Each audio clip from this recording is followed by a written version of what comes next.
Welcome to Las Comadres daily lunch break, which will soon go into weekly lunch break, but for now it's daily, and we're having an amazing time bringing our members together from our community to talk about very important topics that affect our communities and that improve our livelihoods and give us great advice and information and wisdom that we can use in our daily lives.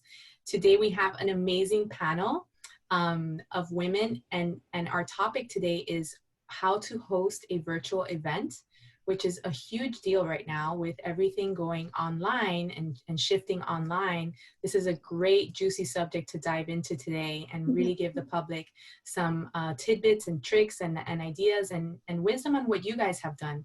So we're super excited at Las Comadres to bring you on today and talk about this.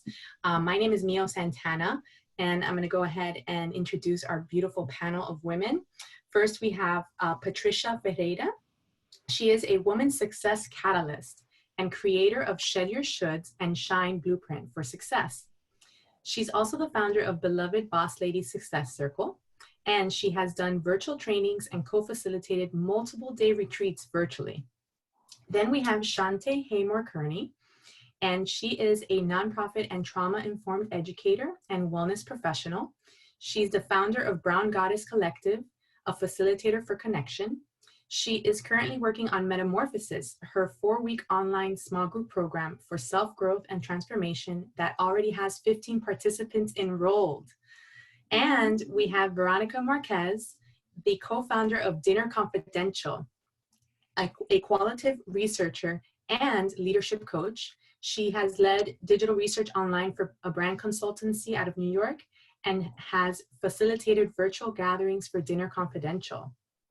So guys out there in the audience, this is a interactive conversation. So please feel free to send us your questions and your comments so that the ladies can answer them live.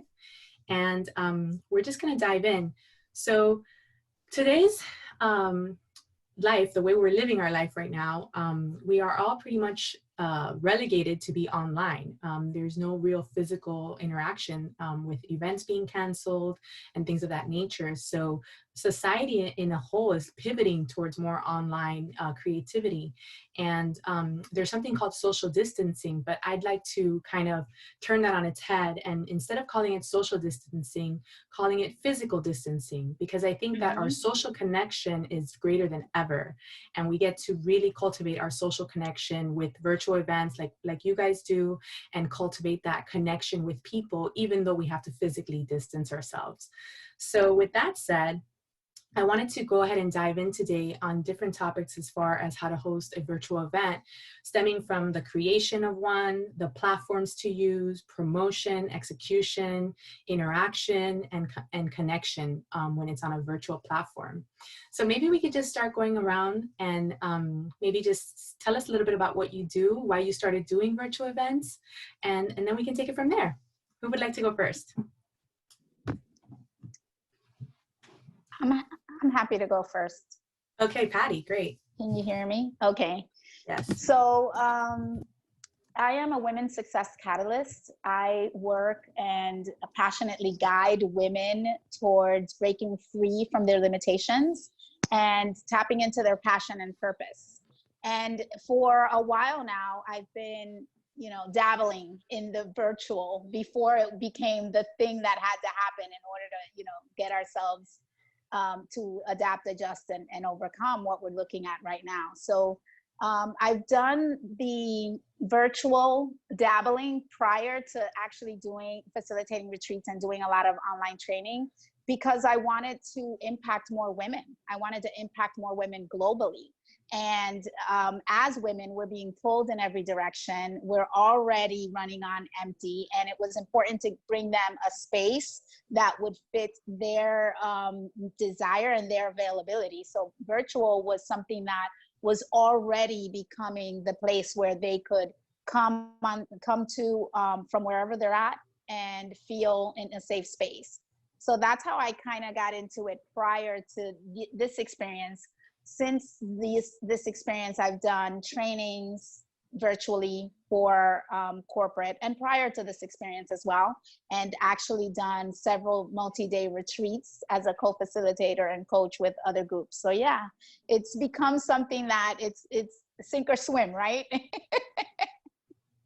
It's like you either have to learn it or who knows. The option is learn how to do it. you do it or you do it, right? Yeah, exactly. Awesome. Yeah. Veronica? Yes, so I used to lead the digital research practice of brand consultants in New York, and we have to do a lot of qualitative research. So before having kids, I used to just travel all around the world, talking to people with all kinds of topics. And after I became a mom, I wanted to continue doing that work, but I didn't want to be traveling so much. So I started basically doing research online through online panels, mainly online panels, where we would get a group of people together and we either have like a one-on-one conversation or we would be together for like 3 or 4 days just discussing one specific topic. So that was my previous experience. And now for Dinner Confidential, just very quickly what Dinner Confidential is for those who don't know. It's a global community that explores the full spectrum of the feminine experience. So basically each month we explore a different topic that can be control, anger, abortion, confidence, through small dinners all around the world. And then at the end of the month, all of the hosts, we come together and we share what we learned on that topic, only the high level learnings, not any of the stories. And then we write an article with those findings. And then you write an article? Wow. About the findings. Okay. Findings, yes. And of course, the face-to-face element is so important because these are intimate dinners in the host home, in my home here in Miami, or we are in over 30 cities right now all around the world. So for us, when this happened, we felt really conflicted. Okay, how can we create that same sense of intimacy and safeness and connection that is just so important for what we create in an online space? And we felt at the same time that more important than ever, we need to feel connected. So we pivoted and we are now doing weekly gatherings online where we check in with people all around the world on how they're doing with this pandemic. And also we're exploring the same monthly topic through these virtual gatherings. So it's been an interesting process. I have to confess, I've had some resistance to diving into Yeah. But I'm also very thankful that we do have this space to continue to find connection. I'll tell you more later, but that's in short what we've been doing. Fabulous, amazing. And Shante? Hi, hi everyone. So my name is Shante. I'm the founder of Brand Goddess Collective. Can everyone hear me okay? Yes. I assume so. Fantastic. So I have an interesting perspective, and this is a great scope that we have here on the panel because I have been teaching yoga and mindfulness and doing in-person events and retreats, workshops for to empower women, people to step into their light and to really connect to that spark of inspiration that everyone has inside of them through the tools of yoga and wellness and breath work and things of that nature. But throughout my journey of doing that over the past 10 years, I have never done anything online before. I'd always wanted to. I was just really focused on, growing my community, and since have branched out and grown Brown Goddess Collective over the past year and a half. And when the pandemic hit, I think, for me, I kind of fell on the side of the fence for right now where I am, is that I feel actually really stable and grounded, and I actually feel a lot brighter, and I'm really shining my light more completely and fully in the midst of this global trauma and crisis. And I think it's important for those who do feel that sense of stability or even inner stability. It's not about stability from our outside world, but that inner stability and can ground themselves. I think it's important for us to be the space for others to to experience the opposite of that, because obviously there's a lot of people who are suffering, who are experiencing extreme challenges in their life and within their own inner body. And so through that, I stepped forward, and one of the things that I've always wanted to do more was to meditate in the morning. And I'm totally not a morning person, but with all of those things being said, I wanted to create a space where other people can meditate in the morning. So I just started to do morning meditations and virtual breathwork sessions. And really it was for me and to enhance my practice, because I feel like this time of the COVID quarantine is really like every person's individual metamorphosis. So it was really for me, but then I opened it up to share it, and the response has been incredible. At 7:30 in the morning, 3 times a week, there's a minimum of 4 to 5 women. Maximum, I think we've had like 15 or so women meditating, brown and black women, all shades, meditating for 30 minutes, 3 times a week for the past, we're going on our 6th week. And I look forward to sharing more about that, and then how that has rolled into the other virtual opportunities and content that I've been creating. So that's my little intro. Amazing. And, you know, just from your intros, we see such a diversity of backgrounds and of specialities, and how this virtual aspect can be, you know, used for all different types of events and all different types of, you know, gatherings. And so we have our first question, which is great because it takes us into a whole other realm, and maybe you ladies can shine some light. So we have someone that says, planning on hosting a couple of virtual triathlons. All disciplines will be hosted in a Zoom meeting with a triathlon coach leading the dry land for the swim, bike on trainer, and then a living room run workout. What is your recommendation on marketing? Wow. Cool, right? First of all, that sounds like a great event. Yeah. Very cool. I was just going to say, I almost feel like I can do that one. I don't. I feel like I could never do that one, but it sounds great for someone who would love to do that event. So yeah, which is probably the first thing, really narrowing down your target audience. Patricia, Patty, I think you were going to start speaking, but I'll speak into that a little bit after you. Go ahead. Oh, okay.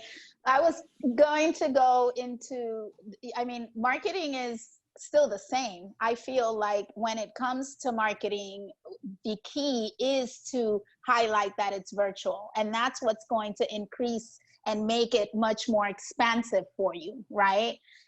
You're gonna find your people probably at the same place that you found them. So who are your peeps?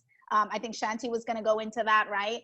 And really give light to the fact that it's going to be virtual. And what I've done with the virtual events is really give, highlight how being virtual is going to be so different, and it's going to be such an experience. One of the things that is so cool about the virtual events that I've been part of and done is sending out a pre-packet, right? And even mentioning that there's going to be engagement prior, and there's going to be a packet that everyone's going to receive. And immediately that gives you the opportunity to kind of bring everyone in and have tools. And we can talk more about that, because I know some of the questions that you're going to bring in are going to talk about different tools. But this particular piece allows you to bring people in at several times throughout the event, right? So when you're doing the marketing, you could talk about how you're going to use this tool so that everyone feels like they're in one place, one experience, right?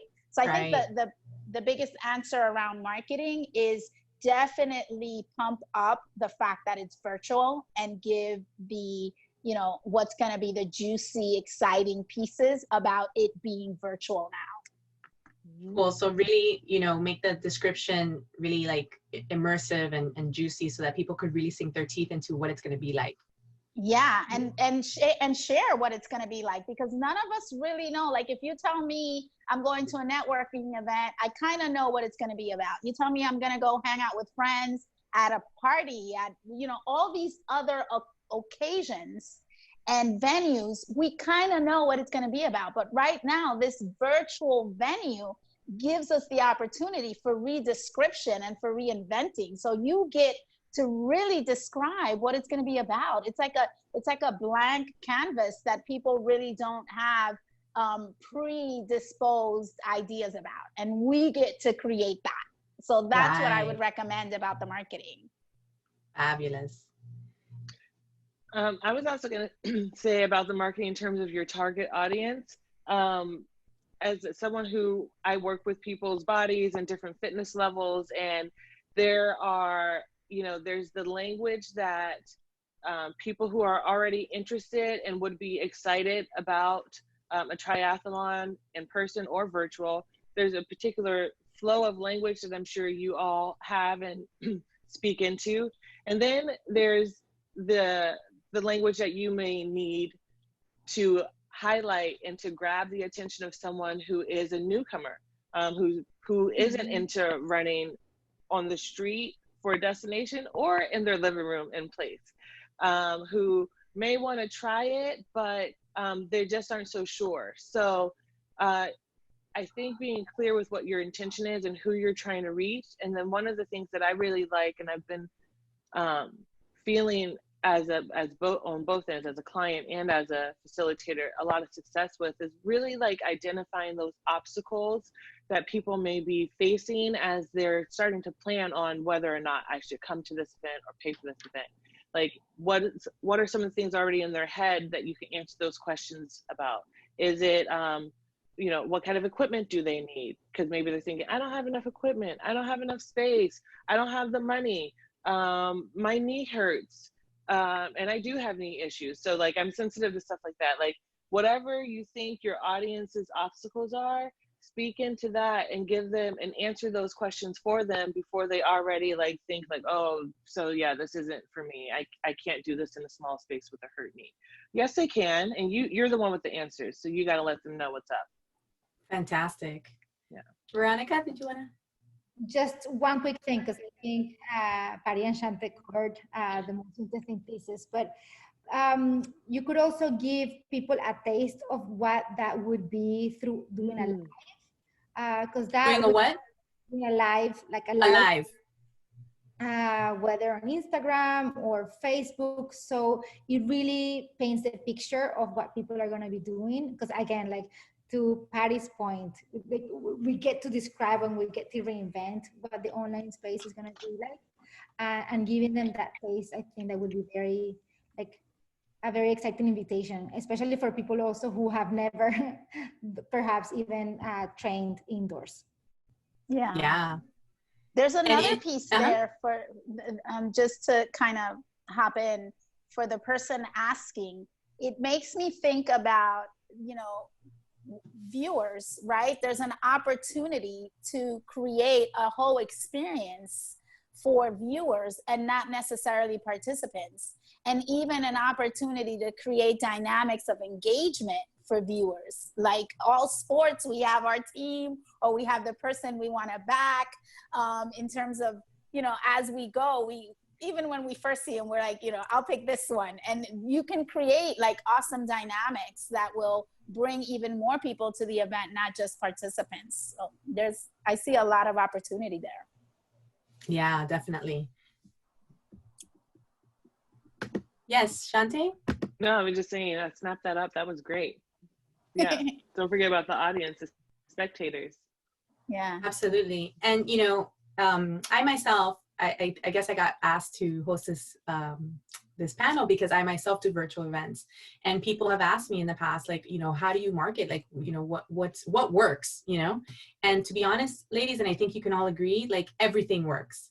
Like, you can not do something, you know, not do something like Facebook, Instagram, Meetup, Eventbrite, you know, all the portals, Twitter, you know, anything that you have access to. And I think we could dive into the portals that you guys use and what ways that have worked for you. Like even my own website, you know, I use as marketing. So you know, because I've had virtual events where one person comes from Meetup, one person comes from Eventbrite, 2 people come from Facebook, 5 people come, you know, it's like so dispersed, but people are everywhere. So I think the more you're able to branch out and like really, you know, diversify your outreach, you could really reach more people. So maybe we could dive into like what kinds of platforms you guys are using and how come you're using those.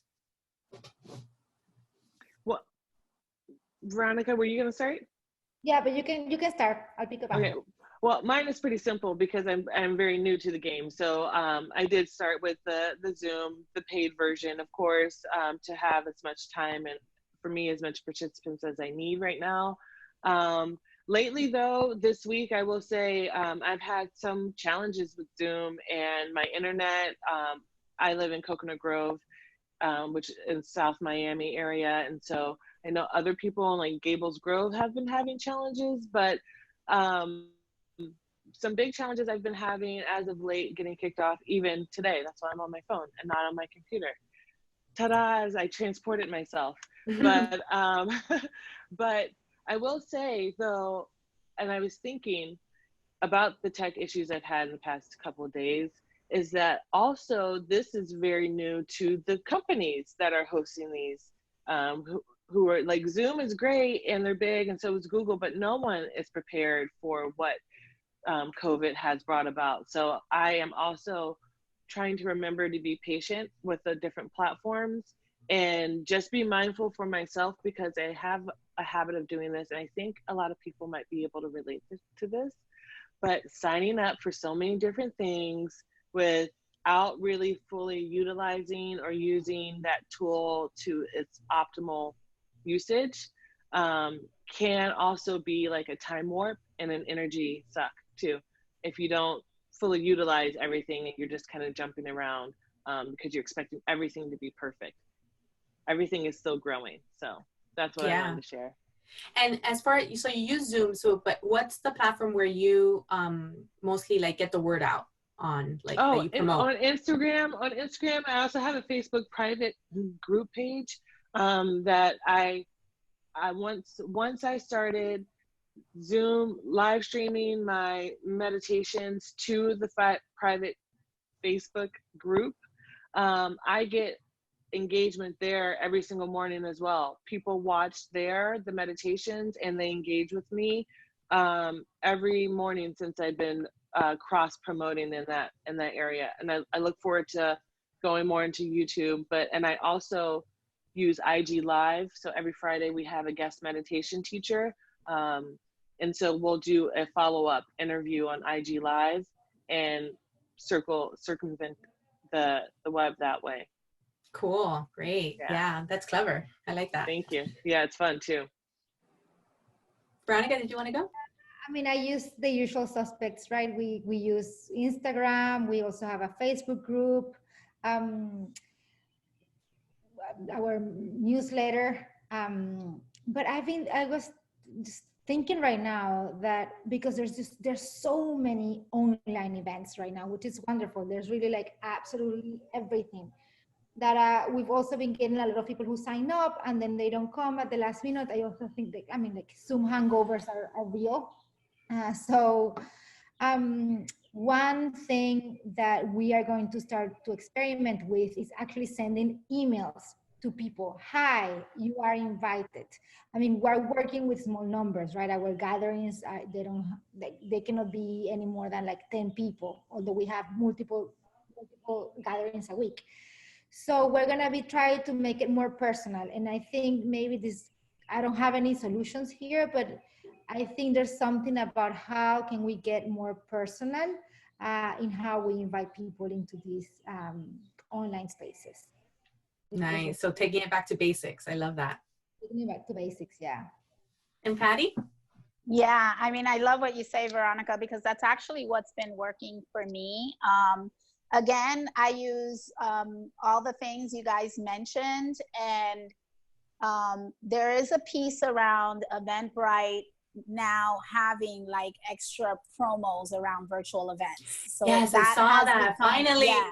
Yeah, so that has become a nice little place to go and and put your event, and you could just go on Eventbrite and just hit virtual events, and it'll come up what's local and even what's not local, right? Because it's virtual, but you get to see kind of in one place all the different options, which I like that about Eventbrite, because what I've felt in terms of so many virtual events is a bit of an overwhelm of like, okay, so what really is going to add value? Where am I going to get what I need at that moment? In terms of, there's sometimes that I just want something that's active, right? And it's not, it's accessible virtually live, which is awesome, but that's not the time that I want to participate in it. So it becomes that bit of a hurdle. So I just like the fact that Eventbrite gives you, like, you know, the one-stop shop type of option for virtuals, right? Emails have really helped me with the virtual weekly events that I have. I'm running a weekly Let's Get Creative and Let's Get Resourceful event for women on Wednesday evenings from 7:30 to 9:30. And it's the place where you can come if you're messy, if you're confused, if all the things that we are at any moment. And because that's like a free spur of the moment, just come in if you need to have someone to, you know, hear you, hold you, and understand what you're going through.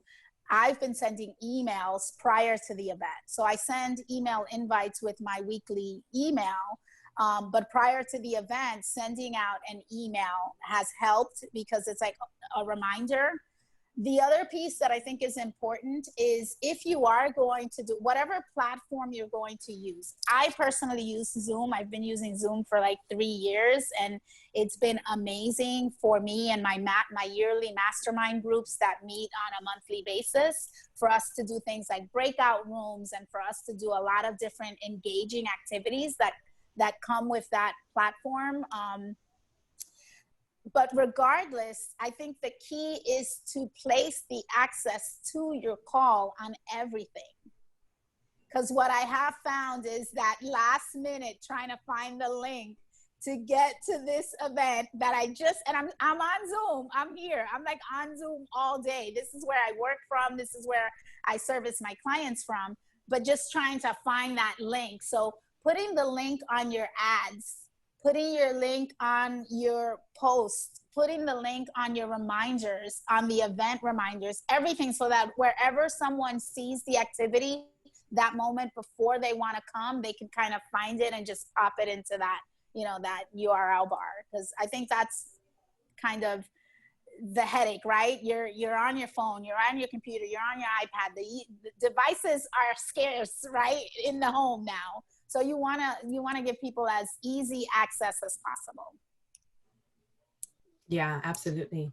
And that's actually a hurdle that I've come across in promoting my events, because when you're promoting the event, like I do paid workshops because I deliver like a almost 3-hour workshop, and there's like intensive work that we do in there, and so it's paid.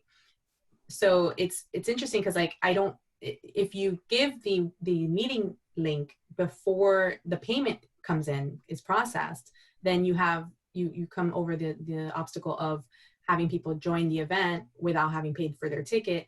And so there's this whole thing, and there's not really, I'm looking for platforms that provide that option where once the person pays, they receive the information right away. And actually Eventbrite just added that. So it took forever, but they finally did it, which is great. Yeah. So you put online event, you put that it's a virtual event, and you put the link to the meeting. And once the person pays, the person will receive an email right away saying, this is your meeting link. Yeah. So they solved the problem. So I'm like, oh, thank God. Yeah, that makes it super easy. And they receive it via email. Yeah. Which is the easy piece. You know, for a long time, emails weren't that popular because we had so many access to other ways like Messenger and DM me and all the other things. But I truly feel like that's a place that people still feel, okay, if they need me, they're just getting me. And if they have my email, it's because it's for me type of thing. So yeah, getting it via email definitely helps. I would also like to say this is an addition / a question too, because this is part of some of the challenges I've been coming across with this category. So with Zoom and the password now, so all the things are password coded to avoid the Zoom bombing. And of course, we have the waiting rooms, which are a great way to ensure that you know who you're letting in. When you have that link that has a password in it, people can just click and bypass the dialog box. But you can also give the meeting ID and the password. That's where I've been noticing over the past 2 days, a lot of people, and I've seen this across the country, for my family church meetings to my 40th birthday party that I just had last night. Congratulations! Happy birthday! Yeah. Woo. It was so fun, you guys. That's another tip. Zoom DJ. It was worth its weight in gold. It was the only overhead that I had for my whole 40th birthday party, other than lunch. So what I noticed is that when people have the meeting ID and the password, they are getting kind of stuck in this loop where it's challenging for them to come into the meeting, and they're being asked by Zoom to make an account, even though they have an account, and they're getting looped to their Facebook. Has anyone seen that? And B, what do you do when people still don't go to the link in the bio, like you said to do in every single piece of your communication? You know, like, what if you spoon feed enough to the point where you're not giving out all your passwords to the whole rest of the world? Because I have been on a call that was Zoom bombed as well on Friday, and it was a very small gathering, and it was Zoom bombed with really graphic pornography. And she had a password too. So what do you guys have to say about putting out too much information and then taking those risks? Yeah. I mean, first of all, just as a little technical advice, you, in terms of the password, because to me that was becoming a headache. And I've done two things. I've created my own URL that links to my Zoom, right? So it's Meet with Patty, that's my Zoom link, right?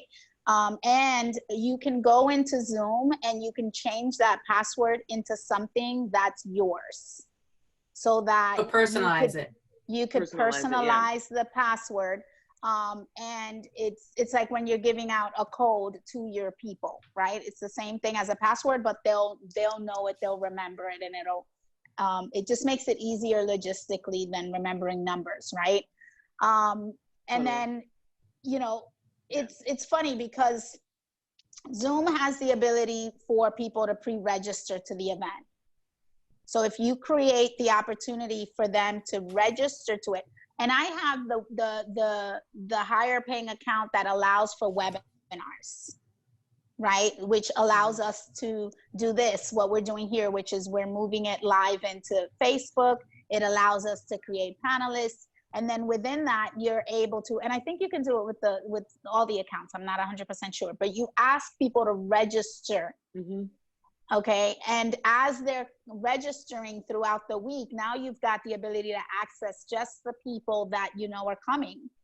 And I've literally sat before my event and just sent out the Zoom link, like a sweet note saying, hey, I'm going to be there. You're going to be there. I'm waiting. And here's the link. And I also allow them to reach out to me if they can't get in.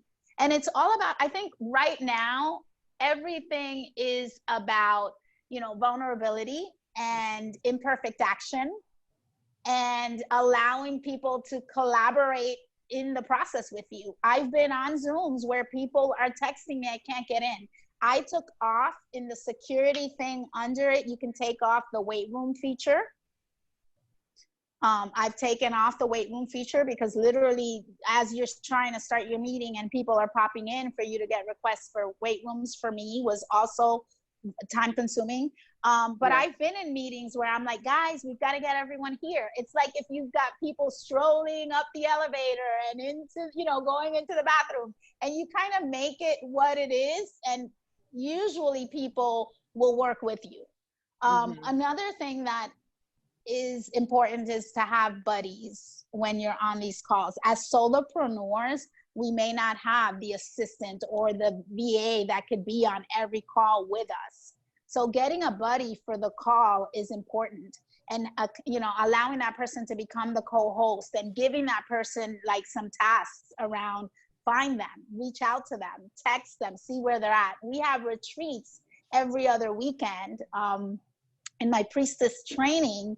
And, one of the things that I get to do is find ladies that haven't showed up and see where they're at and what's delaying them. So I think all of those different things around logistics will give you the peace of mind. And at the end of the day, it's like sharing it. Like, hey, this is where I'm at. Give me a minute. Anyone willing to help? Like that kind of stuff. And there's always people that are willing to support and help. So that's kind of my thought on those. Yeah, one thing that we've been doing is, we always send an email just before the gathering to all the people, reminding them this is the link, the Zoom link, and this is the password, and this is my phone number that you can text me. Mm-hmm. And another thing, if there are no confidentiality constraints, we actually send them a calendar invite. So in that place, they can have all the information, and I feel that's a way to, it's easier for things not to get lost that way. But that's only if you're able to share, if people are okay sharing everybody's emails. So that's good for us. Yeah, I have found that calendar invites are super helpful directly to the person that already RSVP'd, and that way they have it in their calendar. Also, I have on my website in my checkout section, I include that they provide me the email and phone number. And then if there's any issue, I could always send them a quick text person to person and let them know, here, what's the issue, here's the link or whatever. So I also do personal reminders, like, because I'll do a Facebook event RSVP. So if I see that they're RSVP'd there and they already paid, I'll go on there and message them through Facebook and say, hey, just reminding you, it's tomorrow at this time or whatever, and send them a quick message that way as well. So that in-person touch, I think, is also really beneficial. But we have another question that came in from Christina Reddick, and she says, what are your feelings on pay what you can pricing, especially during this experience that we're having with COVID-19? We, for Dinner Confidential, and I can talk about Dinner Confidential and then coaching and then research and then like all the things, but for Dinner Confidential, we only charge $15 for these dinners. They are not for profit. It's only to cover the cost of the food. So right now they are free, and we're inviting people to donate, and we are including a link for donation to like a hospital here in the Miami-Dade area. And we're doing similar things all around the world. The host in Rome is doing the same, New York, Portland. And then for my own personal coaching practice, I always have a sliding scale, but right now I am being more flexible. I think that is just such a personal answer, to be honest with you. I can give you from my point of view what has felt right. And I am personally very interested in exploring different ways of economy during this time. For me, this is an invitation to do more like the exchanging economy or the gifting economy, and something that truly feels right. So I've been doing a lot of exchanges with some people that I know, like exchanging like yoga classes or like art classes for coaching. Some people are paying within my sliding scales. Some people I'm saying, okay, like if I feel that we are a good match, I can say, okay, how much can you pay? So I have like, I don't have one rule. I really treat everything as a one-to-one case basis. But for me, this has been an invitation to rethink how money is exchanged. And yeah, I'm in the middle of it, to be honest with you. So I don't have a proper answer. I'm in the middle of it, but for me, this has been that invitation to explore how to exchange and to stretch myself and to have those uncomfortable conversations about money with other people, which often we don't have. So I am really just embracing that discomfort and saying, okay, you want to work with me, fine, and you can't afford it, and let's talk about that. And this is how much I'm willing to, this is how much I can stretch, and just really sitting with that discomfort of all of that, because my income has reduced by so much, and I think that for most of us. So yeah, so go and dive in, and I'm very curious to know how else are you dealing with that? Yeah, that's an interesting one. First of all, that's a very big question, right? So I'm gonna kind of take it in parts, right? There's this principle that's very important to me around money mindset, right? It's one of the things that I teach. It's one of the things that come up when as women, as human beings, right? We all have our thing. My target market are boss ladies, which are first generation, either Americans or first generation college grads. So we have a legacy of money stuff, right? as the women that we are. And I think it's very important for us to understand that money is very much your frame of mind, right? So I have my prices, which are the prices for my programs and my packages that I pretty much stick to. And it's about being congruent for me. It's very important for me to know that if all of my girls in my mastermind sit together at a table to have a conversation about my pricing, they're gonna have a very congruent conversation. So for me, it's very much about that. The other thing that's important to me is I believe that the people I teach and the people that I attract are because I'm only 2 steps ahead of them, right? I'm usually the 3rd grader teaching a 1st grader. And it's my opportunity to model, to lead, and to embody the money mindset. So it's very much about I go first. Okay, so I have the difficult conversations. And, you know, so that's kind of my standard, right? In my energetic castle, my floor lies around here when it comes to money. I have some very key standards around how we're going to have that conversation. Okay. And then there's other spaces in my business where there's room for pay what you can. And there's room for pay nothing. For me, my main calling throughout this entire experience of the sacred pause as a light worker is to serve powerfully. So I've put together venues and opportunities like this event on Wednesdays that are absolutely free. Just come, share as you are, right? And there are also the lead generating opportunities, like in the actual business model. If you have activities that are more around getting people to know, like, and trust you, absolutely. Yeah. It's a marketing expense. Like, put it on the pay. It's promotion for yourself. It's promotion. Let them come, let them enjoy, let them be part of it. Include things, the journey, your customer journey could be very different. Like my beloved Boss Lady Success Circle is a monthly membership at $67 a month. Okay. If you can't do anything, find a tribe, find a sisterhood, find a circle that you can come to. And we do scholarships. So if you can't afford it, we're gonna find women that, you know, can help you. So there's plenty of places where you can play as pay as you can play for free, and you can give and support and allow people. And then we, you know, and this is a very important topic for me to share in this platform, because what I've seen is a lot of shame around asking for your worth during this time. Okay.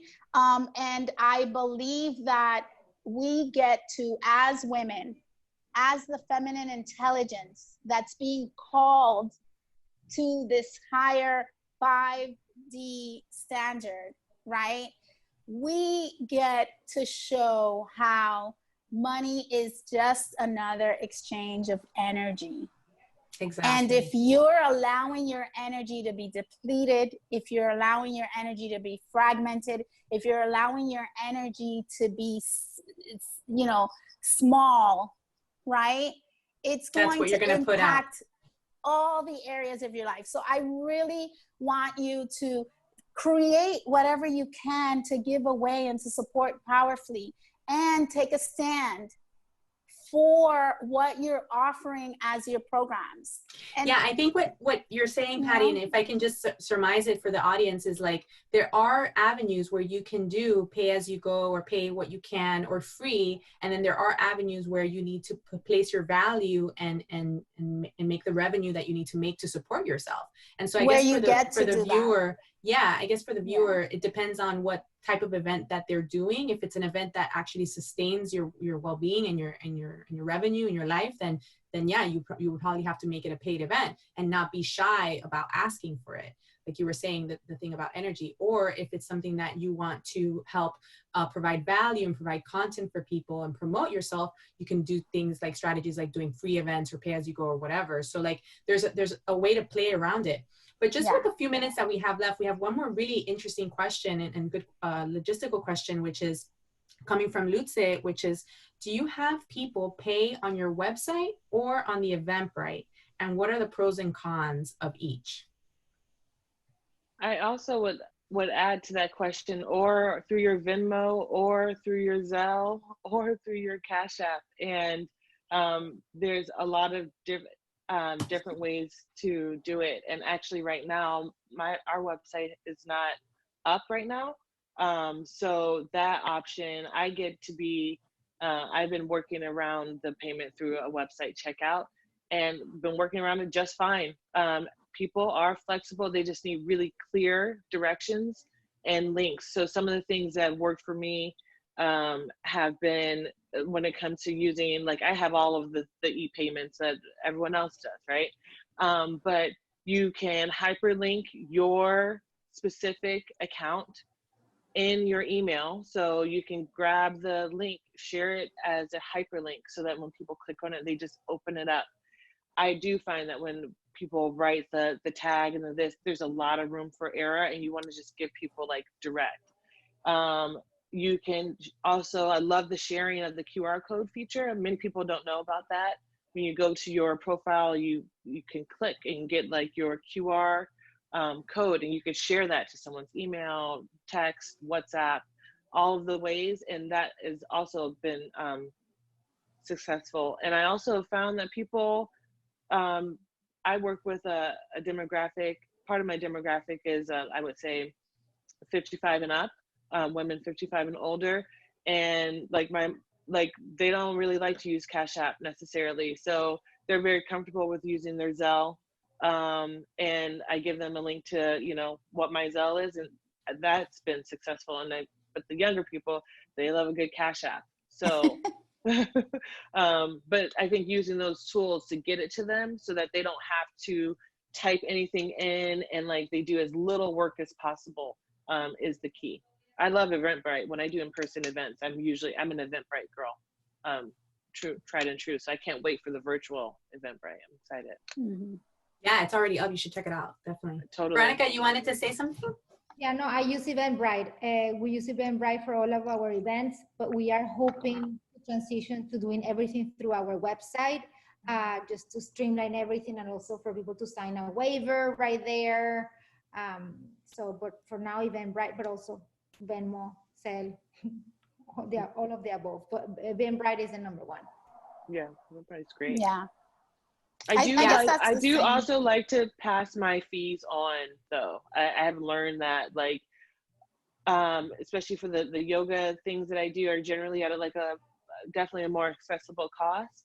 And so just be mindful of clicking if you want to pass your fees on to the customer, or if not, and then how that goes into your pricing, because those things will. Yeah, I think we've all been burned by that. We've all been burned by that. Yes. And Once they're you learn, you learn. because I pay, like, I pay a fee on Eventbrite, and the customer also pays a fee. So they're like two fees. I either pass both fees, I take both fees. My solution for now is just half and half. Yeah. And for me, I do everything through my website, but then I also post everything on Eventbrite, because Eventbrite is a great promotional tool, because, you know, like Patty was saying, how they list all the events that are going on. And if payments come through, they're great, but I don't use that as my only source, because Eventbrite does have the delay of payment. It takes like 3 to 7 business days to then get your payment out. So on my website, it just goes directly to my PayPal. So I do most of my ticketing through my website, and then have the Eventbrite as a backup to promote and to share and stuff like that. So awesome. So ladies, I mean, there's so much to still dive into with this topic. I mean, you guys are just a wealth of knowledge. Just so the audience knows, each lady has a link on this post to their personal Instagram account, so you can reach out to them. You can post more questions here later, and we'll follow up and answer them as well. And this has just been such a great experience with Las Comadres lunch break. Just so you know, there's also an opportunity to donate to these beautiful women or to the organization. There's a link below as well to support this movement and this effort, and to support these women that have taken their time to be here today. So I hope you guys keep logging into our weekly lunch breaks. And I want to thank you ladies so much for your wisdom and your expertise. Thank you.